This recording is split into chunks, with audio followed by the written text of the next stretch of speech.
आप सब भगवत नाम संकीर्तन, भगवत लीलाओं के माध्यम से, भक्तों के माध्यम से भगवान के भिन्न भिन्न स्वरूपों का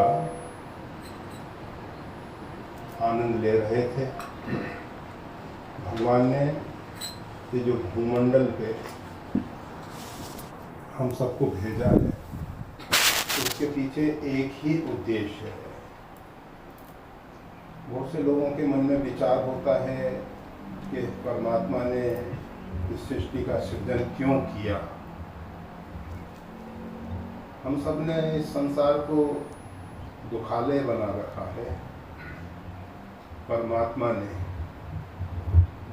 आनंदमय सृष्टि का सृजन किया, परंतु हम उस सृष्टि को किस प्रकार से स्वीकार करते हैं, इस संसार को किस रूप में स्वीकार करते हैं, वो हमारे ऊपर निर्भर करता है। ऐसा कहा जाता है, एक घर में वाद्य यंत्र वीणा रखा हुआ था। बच्चे उसके साथ छेड़खानी करते थे, बड़ा शोरगुल होता था। उन्होंने उठा के उसको ऊपर रख दिया। पुराने जमाने की बात, चूहे इत्यादि, कभी बिल्ली आ जाए, कभी चूहे आ जाए, उसके तारों को छेड़ते थे। लोगों ने कहा ये यंत्र बहुत बेकार है, दुखदाई है। उस वाद्य यंत्र को, वीणा को कूड़े पे फेंक दिया।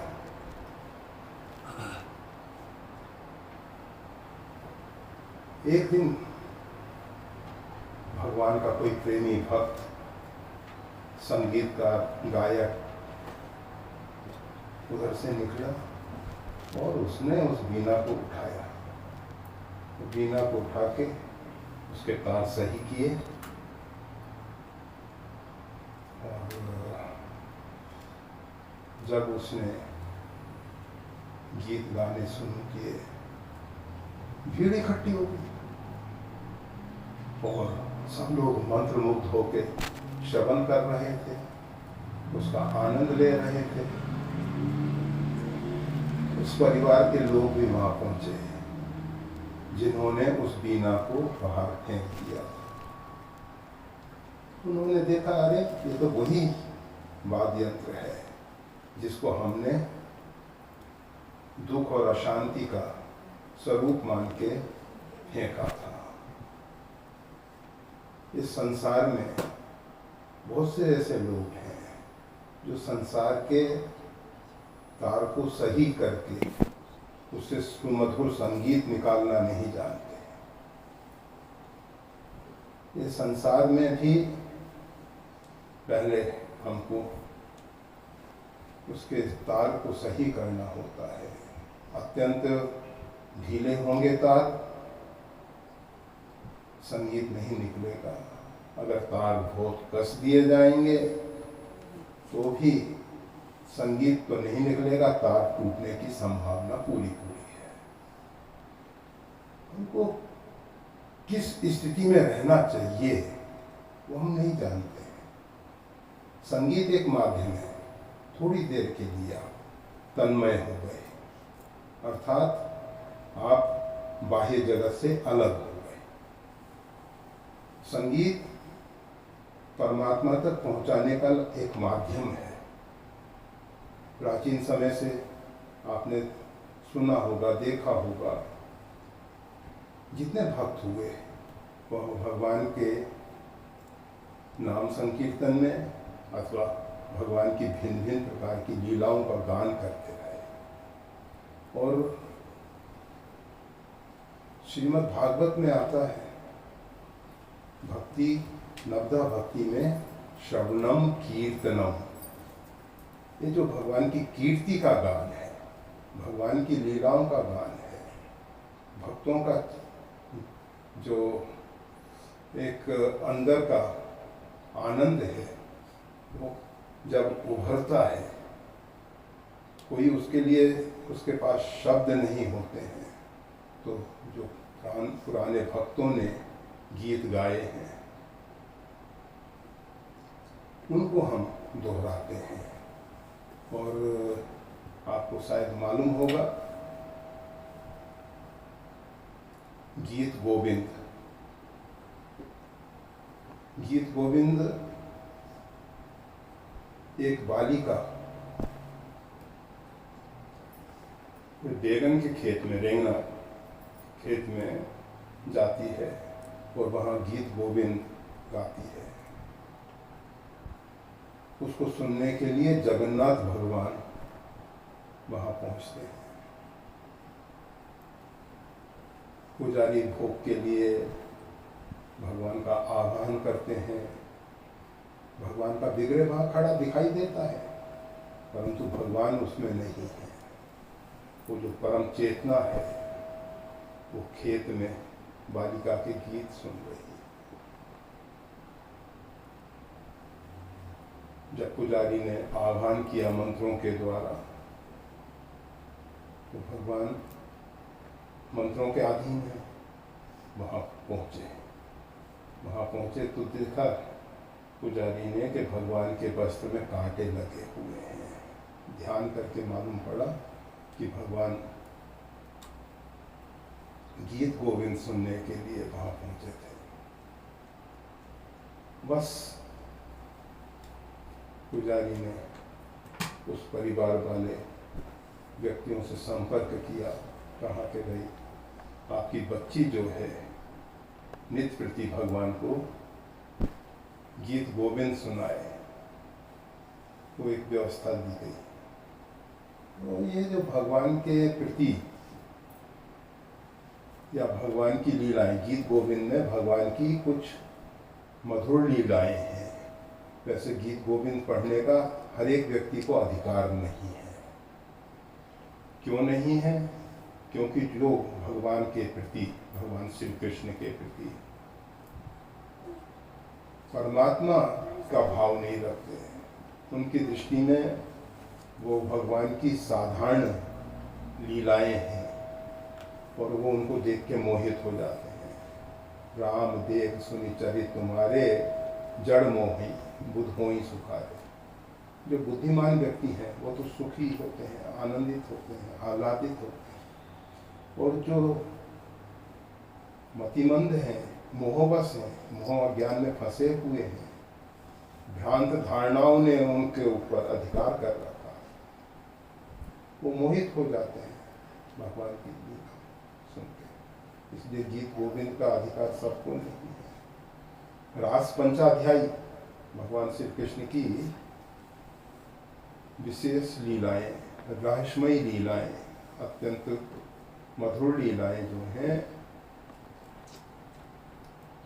उसकी फलश्रुति में कहते हैं रात्रि के समय अगर कोई रास पंचाध्यायी का अध्ययन करके अथवा स्मरण करके अथवा गान करके सोता है तो रात्रि में दुस्वप्न इत्यादि से उसकी रक्षा होती है, अर्थात परमात्मा के भाव में डूब जाता है।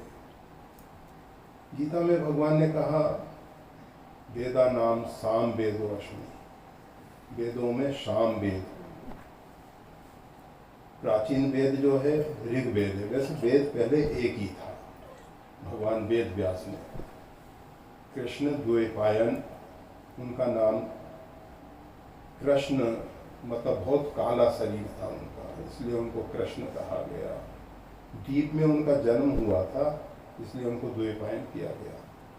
फिर वेदों का उन्होंने 4 भाग में विभाजन किया और उसका समास रूप में समाज को लिपिबद्ध करके प्रदान किया, इसलिए वो वेद व्यास कहलाते हैं, भगवान वेद व्यास।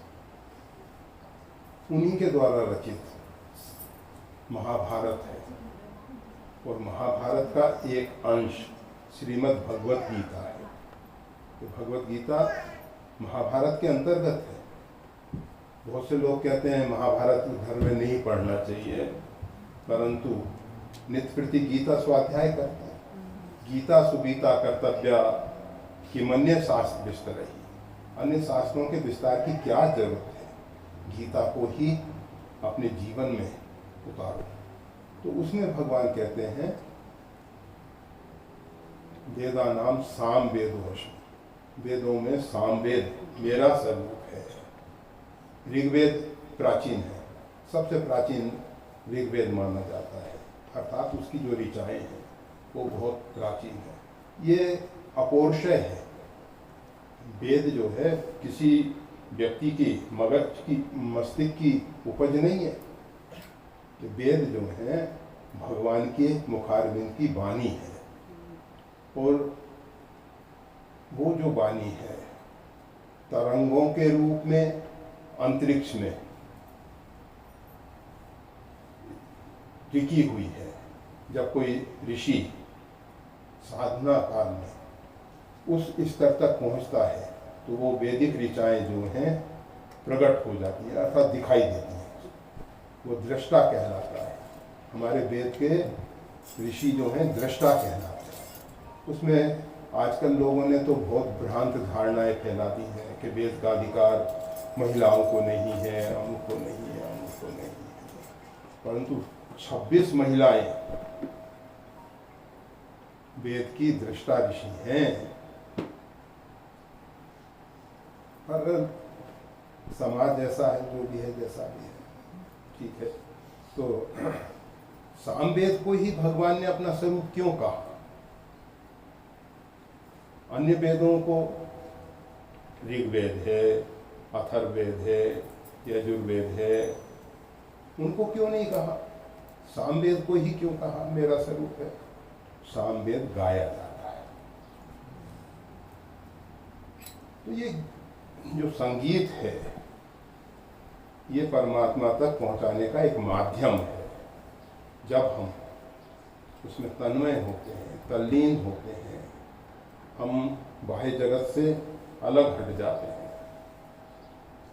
वैसे प्रत्येक व्यक्ति रात्रि में सोते समय जब प्रगाढ़ नींद में होता है तो उसको नहीं मालूम होता है कि हम किस राष्ट्र में हैं, किस स्टेट में हैं, किस नगर में हैं, किस गांव में हैं, किस घर में हैं।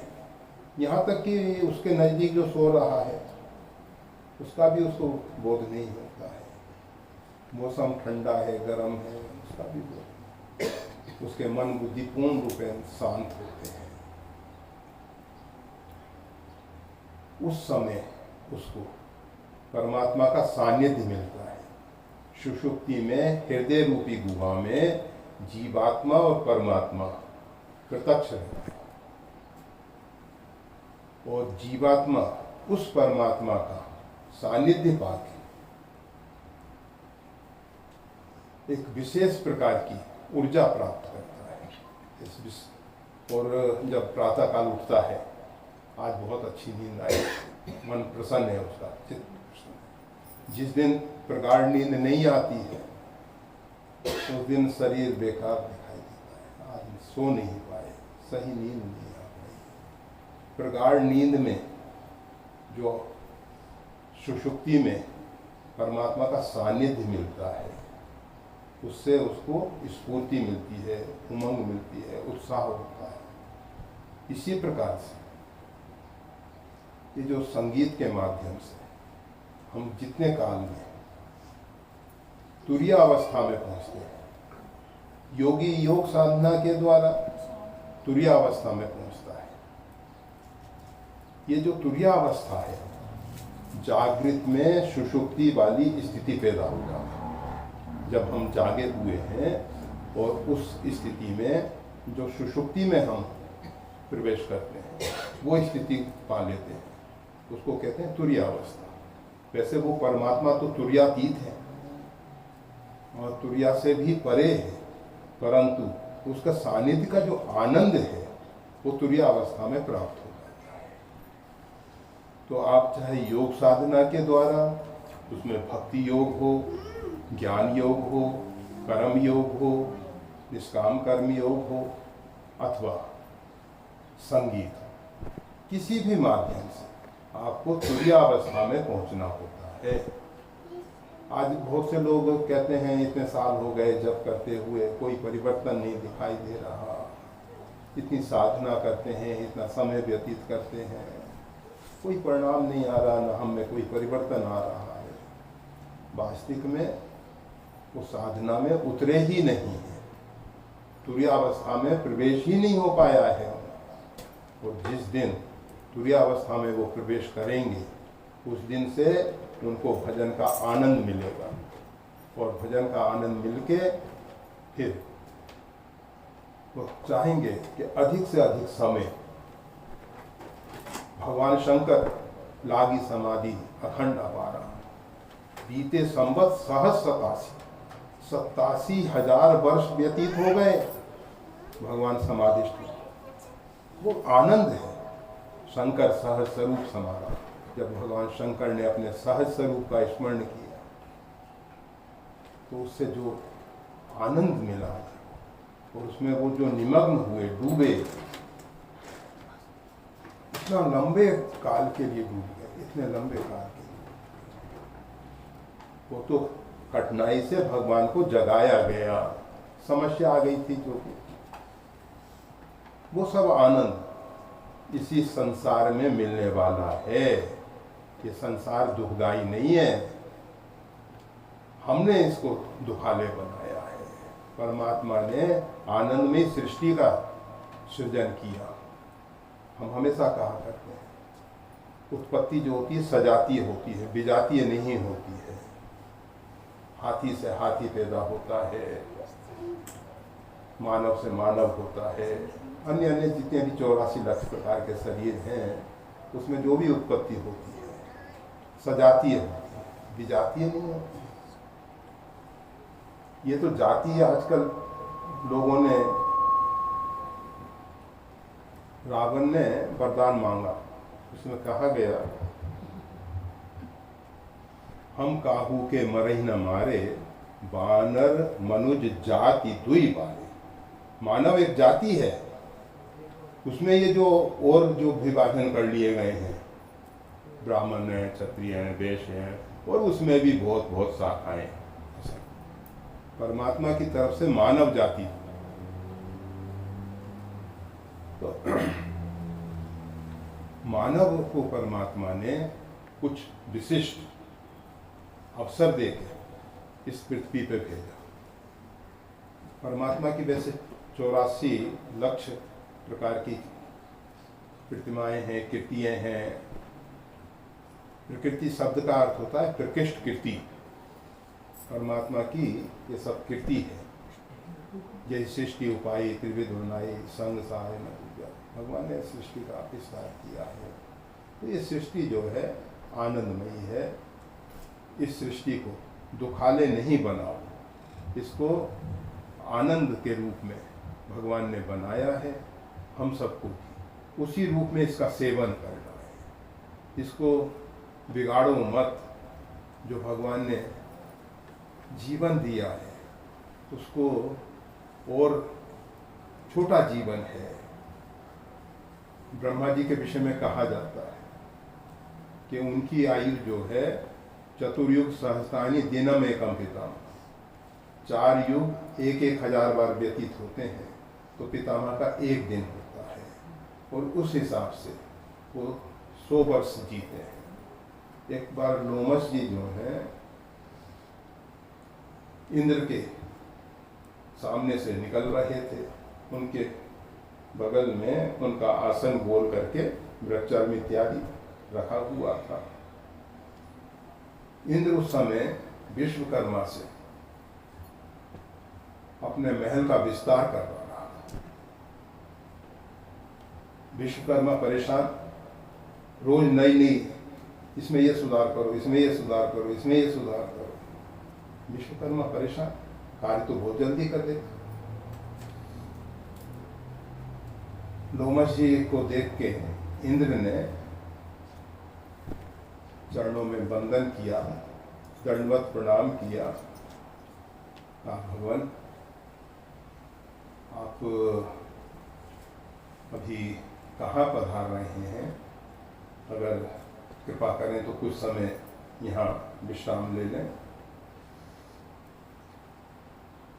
का देखो समय थोड़ा है, जीवन छोटा है, मैं समय को बर्बाद नहीं करना चाहता। पूछा कि भगवान ये आपके बगल में जो आसन है कोई कुटी इत्यादि? नहीं नहीं, कुटी बनाने का क्या प्रयोजन है, कुटी से क्या लाभ है? तो आपकी आयु आपको मालूम है कितनी है? इंद्र पूछ रहा है लोमश जी से, क्या आपको मालूम है आपकी आयु कितनी है? कहा हाँ, मेरे को इतना मालूम है कि मैं जब ब्रह्मा का शरीर पूरा होता है तो एक रोम अपना निकाल देता हूँ, एक रोम निकाल देता हूँ। अभी तक मेरे शरीर में से वो पुराने समय जो पंचम जार्ज चांदी का रुपया चलता था, उतने बाल उसके गए थे लोमश जी के। महाराज अभी तो इतना सही हुआ है, और ब्रह्मा की आयु तो बहुत बड़ी आयु है, इतने ब्रह्मा आपके सामने चले गए हैं और फिर भी आप कह रहे हैं आयु छोटी है। किसके लिए कुटी बनाना, किसके लिए? हम सब अपनी आयु पर बहुत बड़ा मान रहे हैं कि हमको बहुत जीना है, परंतु उन लोमश जी की दृष्टि में शायद समय की जो छोटी से छोटी इकाई होगी उतनी भी आयु हमारी नहीं होगी। फिर भी हमको ऐसा लगता है कि इतना विस्तार करें, और उस विस्तार के लिए हम दिन रात एक कर देते हैं, दिन रात एक कर देते हैं, और अंत तो गत्वा हाथ कुछ नहीं लगता है, चले जाते हैं। ये करना शेष है, ये करना शेष है, ये करना शेष है। सार यही है कि जीवन में तुर्या अवस्था में हम जितनी देर जी सकें वही जीवन है, और उसके लिए अनेक रास्ते हैं, मार्ग अनेक हैं। हर एक व्यक्ति के लिए अलग अलग मार्ग है, परंतु जिसके लिए जो मार्ग सुलभ हो उस मार्ग पे चल के तुर्या अवस्था में पहुंच जाए, और अपना जो निजानंद है, अपना आनंद जो है, उसको चाहे आप अखंडानंद कहो, क्योंकि वो भंग नहीं होता है, अखंड है। वो आप उसको मुक्तानंद कहो, क्योंकि वो मोक्ष का आनंद है।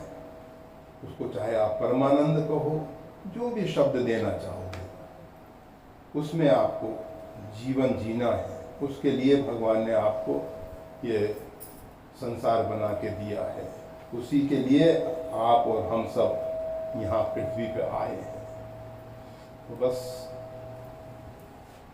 जीवन में जितने समय आप अपने स्वरूप में स्थित होते हो वही आपका सही जीवन है, और सब तो व्यर्थ बर्बाद कर रहे हो। जितने समय आप संगीत के माध्यम से हो या किसी अन्य माध्यम से हो तन्मय हो जाते हो, आपको बाह्य जगत का बोध नहीं रहता है, आप तुर्या अवस्था में प्रवेश कर जाते हो। बस वही जीवन है, वही सही जीवन है, वही जीवन सार्थक है। उसके लिए प्रयास करो, कम से कम कुछ समय तो 24 घंटे में तुर्यावस्था में बिताओ। ज़्यादा नहीं बिता सकते हैं तो थोड़ा समय तो कम से कम बीते। सुषुप्ति में तो आप काफ़ी लंबा समय दे देते हो रात्रि में, परंतु वो जड़ अवस्था है, आपको मालूम नहीं है कि उसमें क्या हो रहा है, कैसा हो रहा है। और ये तुर्यावस्था में आप जागृत अवस्था में वो आनंद पाते हो जो सुषुप्ति में जड़ अवस्था में पाया है। कोई भी जागृत अवस्था में उपलब्धि होती है तो उससे आप लाभ ले सकते हो, और जड़ अवस्था में वो उपलब्धि होती है तो पाना ना पाना बराबर है। वैसे उससे पूरा दिन आपका 24 घंटे का दिन अच्छे ढंग से व्यतीत होता है। अगर वो नहीं मिलती है तो फिर इंजेक्शन लेते हैं, गोली लेते हैं, जिससे कि नींद आए, गहरी नींद आए। अच्छा है उस गोली और इंजेक्शन की जगह थोड़ा भगवत नाम संकीर्तन कर लिया जाए, सामूहिक रूप में कर लिया जाए। भगवान के मानस पुत्रों में 4 हैं, सनत, सनंदन, सनत कुमार और सनातन, ये 4 पुत्र। तो इनको एक व्यसन है। वैसे तो वो 5 वर्ष की अवस्था में रहते हैं। आशा वसन व्यसन ये कि नहीं, रघुपति चरित होने का सुने, उनको भगवान का चरित सुनने का व्यसन है, उसके बिना रह नहीं सकते हैं। अब कोई योग वक्ता नहीं मिलता तो वो 4 में से एक वक्ता बन जाता है, 3 श्रोता। हमने देखा एक परिवार इधर यूके का, उसमें एक व्यक्ति हारमोनियम ले लेता था, एक बात बजाने वाले, जो भी आप चाहे मृदंग बजाओ, तबला बजाओ, जो भी बजा सकते थे, और एक मंजीरा ले लेता था। 4 व्यक्ति बैठ के नाम संकीर्तन कर लेते। तो अच्छा है कि कुछ देर नाम संकीर्तन कर लो, कुछ देर जप कर लो। अगर जप में तन्मयता आती है बहुत अच्छा है, ध्यान में तन्मयता आती है बहुत अच्छा है, भगवान के चरित्र सुनने में तन्मयता आती है बहुत अच्छा है। कुछ ना कुछ करो तन्मयता के लिए। जितने समय आप परमात्मा के साथ जुड़ते हो, तन्मय होते हो, बस वही जीवन है। धन्य घड़ी जब कोई सत्संग, जब सत्स्वरूप परमात्मा में आप स्थित होते हो, वही समय सार्थक है। और सब तो व्यर्थ कमा रहे हैं हम सब। अब देख लो 24 घंटे में हम कितना जीवन जीते हैं, और शेष तो सब जय श्री राम। अभी तो हम थोड़ा घूमने जाएंगे। श्री राम।